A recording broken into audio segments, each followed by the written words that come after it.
Ayan tayo, nag-prepare tayo ng ating tanghalian dahil marami nang magbabakasyon.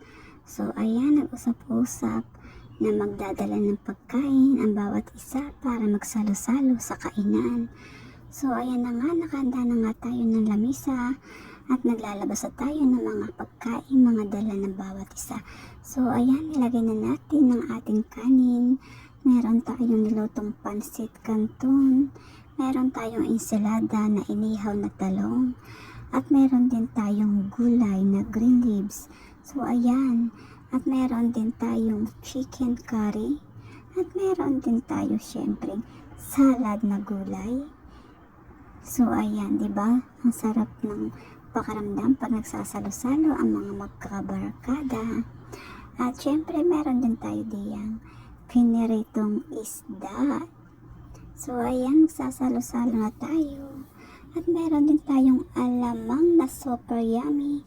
Meron din tayong ampalaya na may itlog. So diba, saan ka pa para ka nang kumain sa labas? So ayan tayo, salo-salo tayong kakain.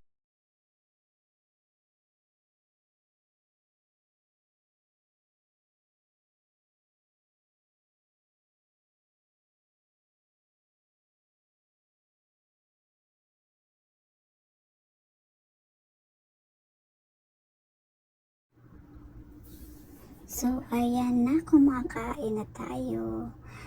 Tapos nagdi-dessert na rin tayo, 'di ba? Ayan. Kumakain ng lemon yung isa. At yun namang isa naman ay kumakain ng melon. Dessert na yan dahil busog na daw siya. So ayan na. Minatamis na lang ang kinakain. Ayan, enjoy your meal. So ayan na. At may humahabol pang kumain. Wow, ang saya-saya dahil nagsalo-salo na naman. Dahil ganyan, pag malapit na ang bakasyon, dahil hindi na busy, so may araw na tayo at oras para magsalo-salong kumain. So ayan, nakain na tayo, mga ka-friendship. Ayan.